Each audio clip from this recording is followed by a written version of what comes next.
ओम नमो नारायण। ओम नमो नारायण। ओम नमो नारायण। ओम नमो नारायण।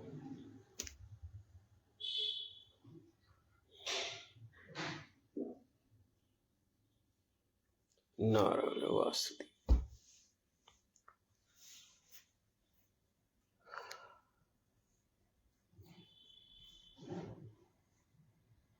कृष्ण गोविंद हे राम नारायण। श्रीपते वासुदेवाजित श्रीनिधि अच्युतानंत ही माधवाधोक्षज द्वारका नायक द्रौपदी रक्षक। अच्युतम केशवम राम नारायणम कृष्ण दामोदरम वासुदेवम हरिम श्रीधरम माधवम गोपिका वल्लभम जानकी नायकम रामचंद्रम भजे। प्रथम भगति संतन कर संगा दूसर रति मम कथा प्रसंगा। प्रथम भगति संतन कर संगा। परम प्यारी बात कर रहे हैं भगवान नारायण वासुदेव शबरी से। हमारे भगवान राम कहते हैं कि प्रथम भगति संतन कर संग। संतों का संग प्रथम भक्ति का लक्षण है और बिनु हरि कृपा मिले ही नहीं संता। संतों का संग प्राप्त हो तो ये भगवत कृपा है।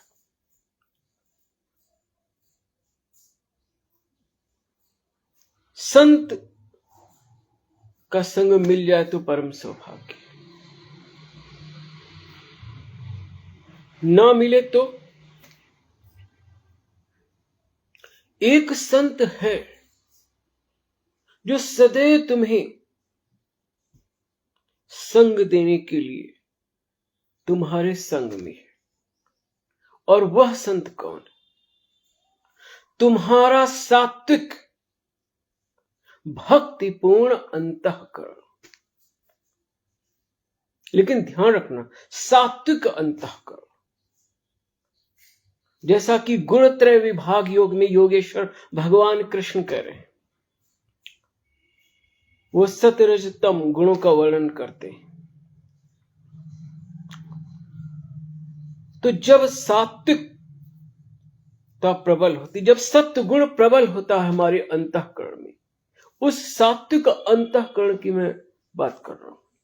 ऐसा सात्विक अंतःकरण हो और भगवान की भक्ति भावधारा हृदय में हो, तो वह जो सात्विक अंतःकरण है वह संत है। उस संत का संग तुम्हें सदैव उपलब्ध है और तुम स्वयं से कपट कर भी नहीं पाओगे। ये इस ब्रह्मांड में बड़ी विलक्षण बात है कि कोई स्वयं से कपट नहीं कर पाएगा। पूरे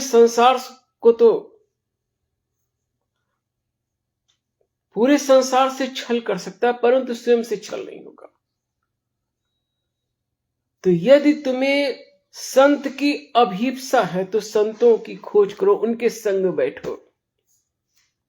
संत सभा चहुं दिस अमराई प्रथम भगति संतन कर संग। पर एक संत तुम्हारे अंतःकरण में भी है, तुम्हारा ही सात्विक अंतःकरण,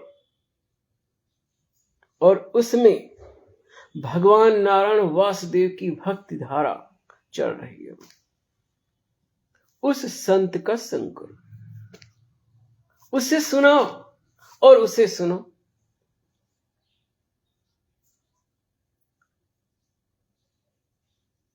रचि महेश निज मानस राखा पाई सुसमो शिवासन भरखा।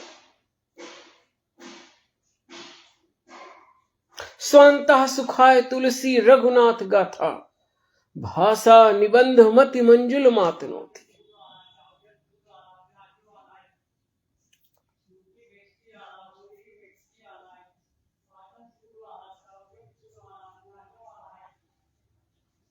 तुम्हारा अंतःकरण, तुम्हारा सात्विक अंतःकरण महान संत है, इसके संग बैठो तो नारायण वासुदेव का स्मरण करो, नाम जप करो, मंत्र जाप करो, उनकी लीलाओं का चिंतन करो, कीर्तन करो।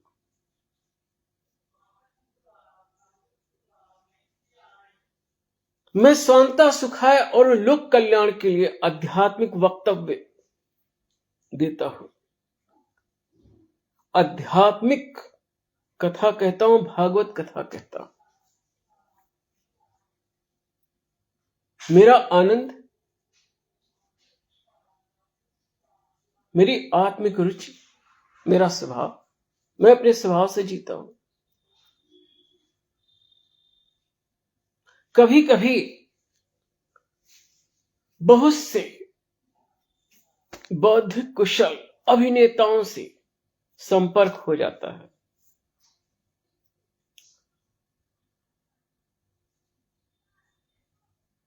तो वो हम जैसे व्यक्तित्वों का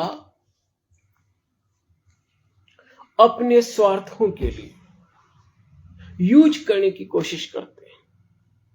देखो, मैं जो शब्द किसी भी भाषा का होता है उसको स्वीकार कर लेता हूं, क्योंकि सभी भाषाएं हमारे अनंत नारायण वासुदेव से ही अभिव्यक्त हो रही हैं।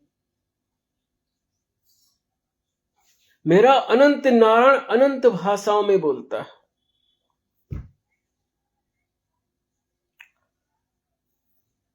तो बहुत से लोग आपको ऐसे अभिनेता मिलेंगे जो भक्त नहीं है, जो साहित्यकार भी नहीं है, जो संगीत प्रेमी भी नहीं है,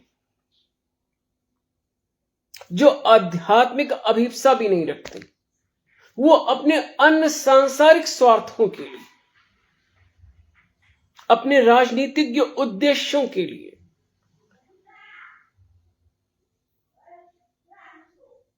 वो अपने स्वार्थों के लिए सोशल वर्क, सामाजिक कार्य किया करते हैं, संस्थाओं का संचालन किया करते हैं। तो ऐसे अभिनेता लोग हम जैसे व्यक्तित्वों का कभी कभी यूज करने की कोशिश करते हैं,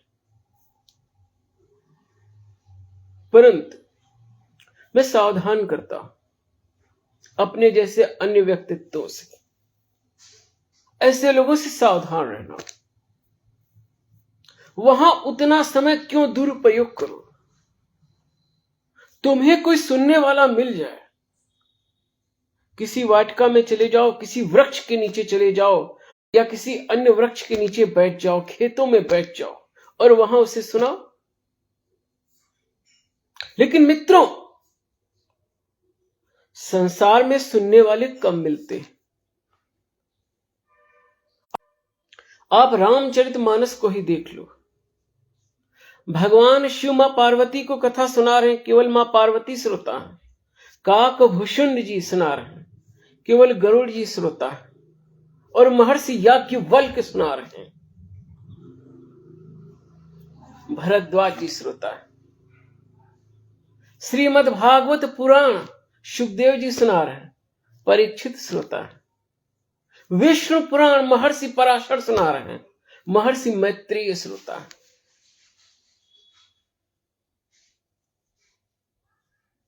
आध्यात्मिक श्रोता बहुत दुर्लभ हैं और उनकी संख्या कम होगी, क्योंकि नारायण वासुदेव ही करें द्वापर युग में कि शास्त्रों में कोई एक आध्यात्मिक जिज्ञासु होता है, तो या तो कलयुग चल रहा है,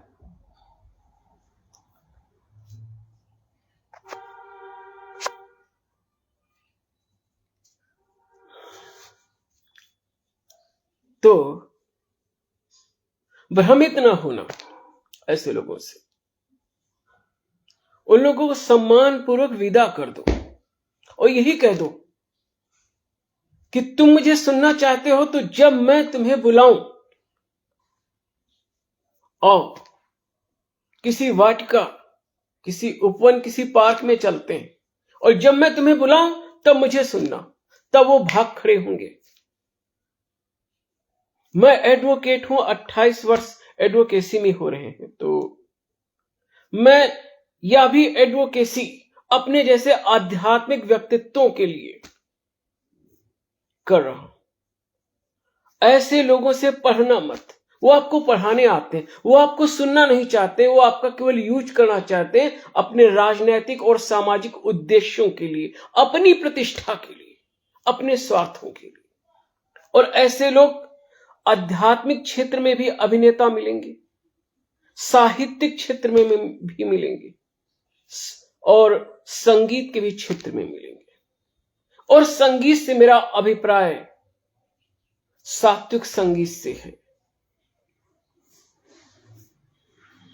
संगीत भी 3 प्रकार का है, सात्विक, राजस और तामस। मैं सात्विक संगीत की बात कर रहा हूं, शास्त्रीय संगीत की बात कर रहा हूं, भक्तिपूर्ण संगीत की बात कर रहा हूं, सात्विक भावों से पूर्ण संगीत की बात कर रहा हूं। वह संगीत जो अंतर मन के मानसरोवर को जागृत कर दे। मद भक्ता यत्र गायन्ति तत्र तिष्ठामि नारद, नाहम वसामि वैकुंठी योगिनाम हृदय न च। मद भक्ता यत्र गायन्ति तत्र तिष्ठामि नारद। मुझे भी समय समय पर लोग पढ़ाने वाले आते हैं और मैं उन्हें सौम्यता से टाल जाता हूं। मैं जानता हूं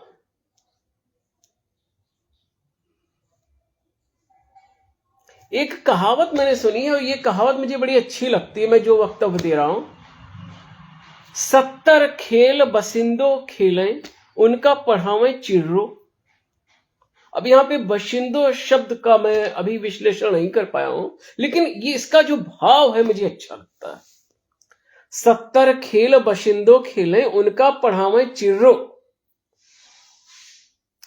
एक तो मैं बचपन से दार्शनिक हूं, तर्क विश्लेषण में निष्णात हूं, नारायण वासुदेव की कृपा है। फिर मैं जब किशोर अवस्था से युवा अवस्था में पहुंचने लगा तो मैंने उपनिषदों का अध्ययन किया। आज गुरु शंकराचार्य के भाष्यों सहित उपनिषदों का अध्ययन किया।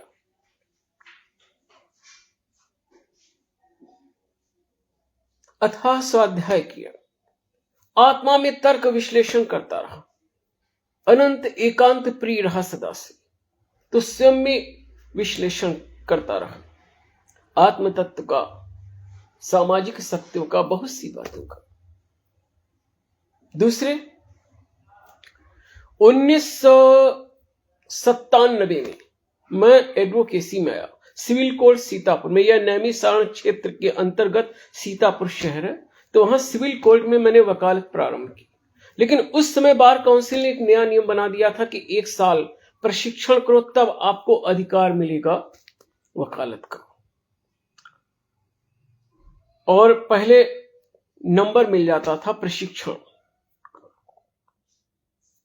तो उसके लिए सब प्रपत्र जमा करने पड़ते थे। मैं आदरणीय बाबू गोपाल नारायण मिश्रा जी, जो खुर्शीद बाग में रहते थे, हो सकता है अब भी वो खुर्शीद बाग में रहते हो,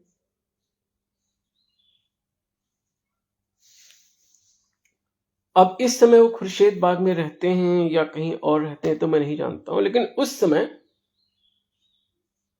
मैं खुर्शीद बाग गया था उनके निवास पर।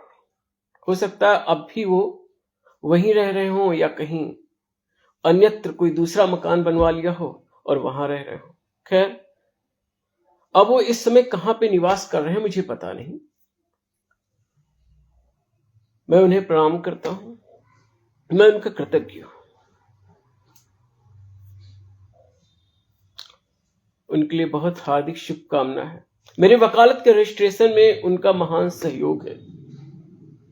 वो जहां भी हैं, नारायण वासुदेव की उन पर सदा कृपा रहे और उनके लिए मेरी हार्दिक शुभकामना है। वे दीर्घायु हों और उन पर श्री हरि की सदा कृपा रहे।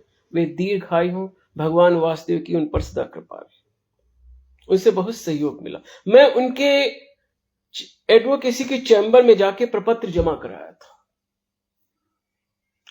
और वो अपने जूनियर्स से जो है प्रयागराज में प्रपत्र भिजवा देते थे और रजिस्ट्रेशन हो जाता था।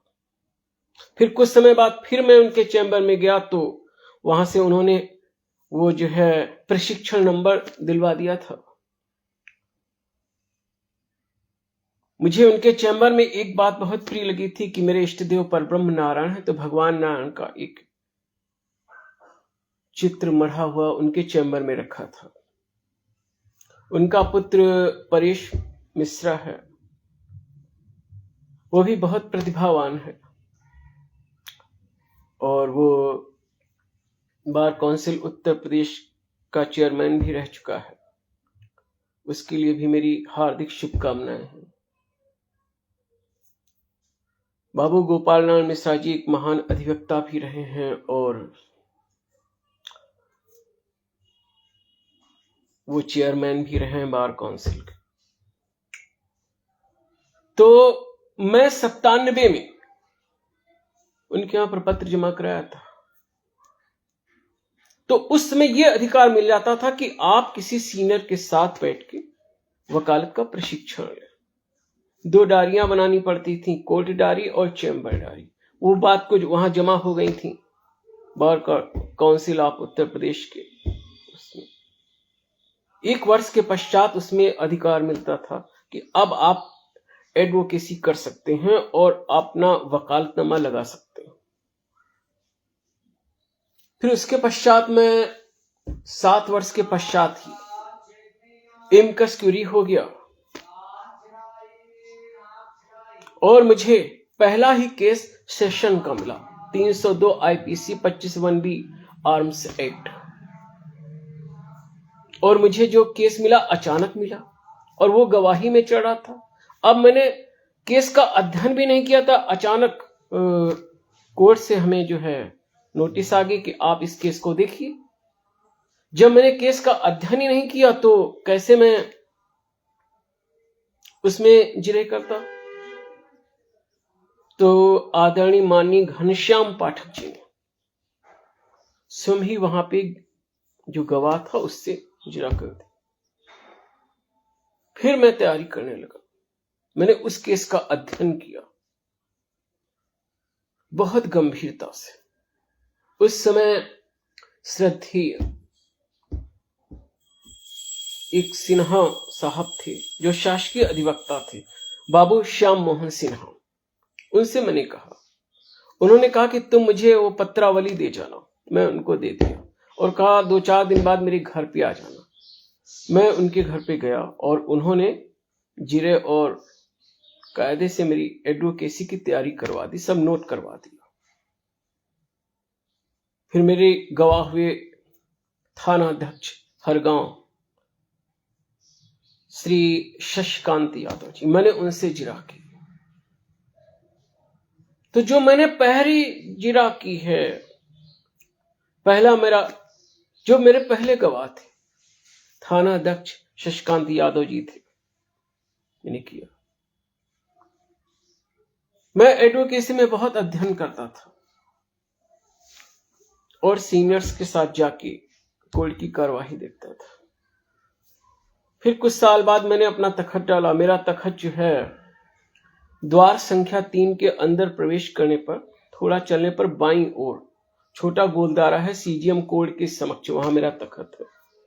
मैं बैठा, मैंने बहुत से सेशन केस किए। फिर आगे चल के ये अज्ञेय प्रेरणा है कि मैंने एडवोकेसी के क्षेत्र में चुनाव भी लड़े, कई चुनाव जीते, कई चुनाव हारे। वरिष्ठ उपाध्यक्ष बार एसोसिएशन का भी मैं प्रत्याशी रहा।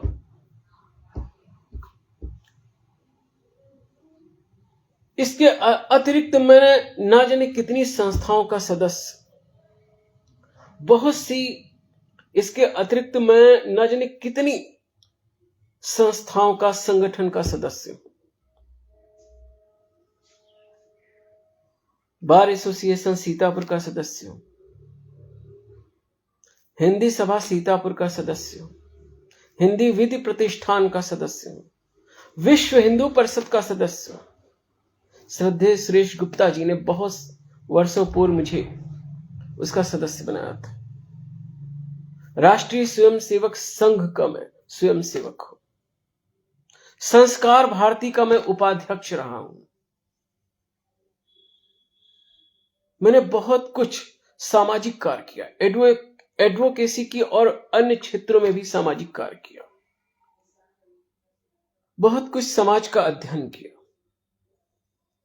और नारायण वासुदेव की कृपा से आध्यात्मिकता का प्रवाह चलता रहा। आध्यात्मिक ज्योति प्रज्वलित रही और है और सदा रहेगी।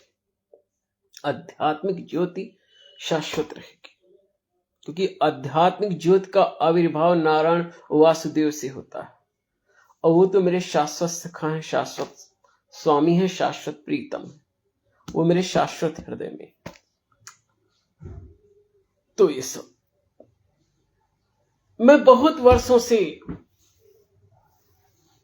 आध्यात्मिक वक्तव्य देता हूं। यद्यप मैं लेखक तो बचपन से हूं, लेकिन इधर लगभग बहुत सालों से या लगभग 10-12 वर्षों से बहुत कुछ मैं वक्तव्य देता हूं, बहुत मैं आध्यात्मिक वक्तव्य देता रहता हूं। इधर बहुत दीर्घ काल से मैंने बहुत आध्यात्मिक वक्तव्य दिए और मुझे मंच मिल गया या फेसबुक। इसके लिए मैं अमेरिका का महान कृतज्ञ हूं। अब क्या है कि कभी कभी लोग मुझे पढ़ाने आते हैं कि ये कार्यक्रम है, आपको आमंत्रित कर रहा हूं। एक से एक दिग्गज लोग आते हैं, तो उनसे मैं कहता हूं कि भैया यह कहावत याद कर लो कि 70 खेल बशिंदो खेलें, उनका पढ़ावे चिर्रो। एक दार्शनिक को नहीं पढ़ाना चाहिए, एक एडवोकेट को नहीं पढ़ाना चाहिए। मैं दार्शनिक भी हूं, एडवोकेट भी हूं। हमका ना पढ़ाओ, पढ़ावे के लिए पूरी दुनिया पढ़ी। तो मैं उनको प्रेम से टाल जाता हूं, सौम्यता से उनको टाल जाता हूं। मैं उनको पढ़ा देता हूं। हां, कहीं मेरा भाव बनता है तो कुछ समय के लिए जाता हूं। अब किसी में प्रोग्राम में गया, वहां पे बहुत से श्रोता हैं, अब मेरा जितना देर मन लगेगा उतनी देर में वहां ठहरूंगा। अवसर मिला तो कुछ बोलूंगा, वरना चलाऊंगा। क्यों अपना समय अनावश्यक नष्ट करूं? जिसे आपको सुनना हो वो ये कहे कि भैया मैं आपका आध्यात्मिक वक्तव्य सुनना चाहता हूं, वो मुझसे कहे तो मित्रवत कहे। अब अगर यदि मेरा भाव बनता है तो मैं कहूंगा कि देखो ऐसा है कि उस दिन उस मंदिर में या उस वाटिका में मिलना, तो मैं तुमको सुनाऊंगा। या फिर मैं कहूंगा कि मैं इंटरनेट पर आध्यात्मिक कथा कहता हूं, मैं तुमको फोन करके बता दूंगा और इंटरनेट पर मैं जब बैठूंगा तब मैं आध्यात्मिक कथा कहूंगा, तुम सुनना। इंटरनेट मेरा मुख्य मंच है। तो लोग मुझे पढ़ाने आते हैं, मैं उनको प्रेम से सौम्यता से पढ़ा के भेज देता हूं। मैं संसार का खेल जानता हूं। संस्थाओं में बड़े एक से एक प्रतिभावान लोगों को बुलाया जाएगा, एक से एक अधिकारियों को बुलाया जाएगा और इस तरीके से संस्था चला के लोग अपने उद्देश्य पूर्ण किया करते हैं। संस्थाओं में सम्मानित करने का भी खूब खेल चलता है। किसी प्रेस से जो है आपने छपवा लिए प्रशंसा के पत्र, उस पर आपने ही हस्ताक्षर कर दिए, अध्यक्ष महामंत्री ने, और मन हुआ तो एक सस्ती साल भी आपने डाल दी, आपकी फोटो खिंचवा दी, आपको जो है सम्मानित कर दिया। अरे ये काहे का सम्मान है? सम्मान तब है जब तुम प्रेम और श्रद्धा से मुझे सुनो, और वो तुम सुनना नहीं चाहते हो, तुम मेरे व्यक्तित्व का यूज करना चाहते हो। तो मैं अपने जैसे सहस्त्रों सहस्त्रों आध्यात्मिक व्यक्तित्वों को, और इसके अलावा भी सामाजिक क्षेत्र में भी सहस्त्रों सहस्त्रों पुत्रियां, सहस्त्रों बहनें, सहस्त्रों पुत्र, पुत्रवत, पुत्रीवत, मैं उनको कह रहा हूं। मैं प्रतिभाओं को देखता हूं। बहुत अच्छा युग आ गया है। जिसके अंदर अध्यात्म है, साहित्य है, संगीत है, वो स्वयं को अभिव्यक्त कर रहा है। आज मंच आवश्यक नहीं है, तो मैं देखता हूं कम कम उम्र के बच्चे, युवक युवतियां बहुत अच्छा अध्यात्म पर बोल रहे हैं। अब रूढ़ियां विदा हो रही हैं, जिसके अंदर जो अध्यात्म है, संगीत है, साहित्य है, जो सत्य है, वो अपने को अभिव्यक्त कर रहा है।